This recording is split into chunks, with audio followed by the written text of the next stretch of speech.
waxaa jirta maalmaha teknolojiyadeed oo ay isticmaalaan dadka content creatorska ah, muuqaal sameeyayaasha ah, ama si guud industrigas ka shaqeeya. Waxay yidhaahdaan dadku way u dulqaadan karaan muuqaal xun, laakiin uma dulqaadan karaan cod xun. Waxaan rabaa maanta inaan ka jawaabo su'aal ay dad badan horey ii soo weydiiyeen oo ah microphone noocee ayaad isticmaashaa?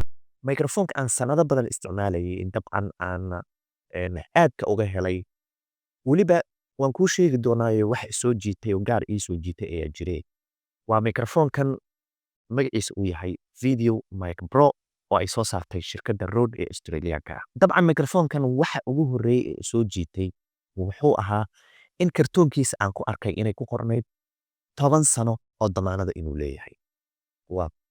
Way adag tahay maanta adduunka aan ku noolahay in shirkaduhu ay bixiyaan wax ka badan 2 sano oo damaanada qalabkooda inay siiyaan. Laakiin microphone-kan 10 sano oo damaanada ayaa ku qoran. Taa macnaheedu waxay tahay in la hubo tayadiisa. Waxyaabaha laakiin microphone-kan aan aadka uga sii helo waxaa ka mid ah dhumica codka uu soo saaray intuu la eg yahay oo cod aad u weyn, aad u xoog badan ayuu soo saaraya. Marar qaar waxaa laga yaabaa cod aniga aan lahayn in microphone-ku uu ii sameeyo, laakiin cod adag ayuu soo saaraya dab. Waxyaabaha kale uu ku fiican yahay waxaa ka mid ah waxa uu leeyahay bal horta aan laptop ka furo.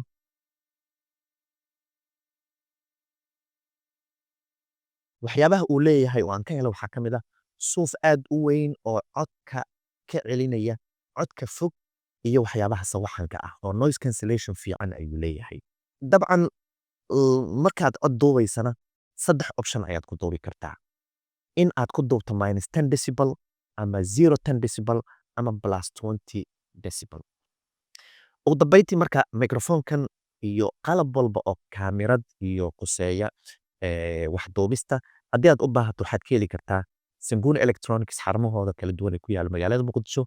Waxaad kala xiriiri kartaa nambarka WhatsApp-ka ee shaashada kaaga muuqda ama waxaad kala xiriiri kartaa ama waxaad booqan kartaa aan iraahdee sanguni.so oo ah website-ka rasmiga ah oo aad kaga adeegan karto qalabyo electronics oo tayo leh. Ugu dambeyntii anigoo kaa mahad celinaya waqtiga qiimiga badan ku bixisay daawashada muuqaalkan. Maxaad qadayna nagu soo biirto 100,000 kun oo qof oo kaa soo horreysay ayaa ku soo dhaweynaysa anigana aan kuu kacay. Haddii aadan muuqaalkan jacayl u reebin ha ilaawin inaad jacayl u reebto ugu dambeyntiina aad nagu soo biirto asxaabtana la wadaagto.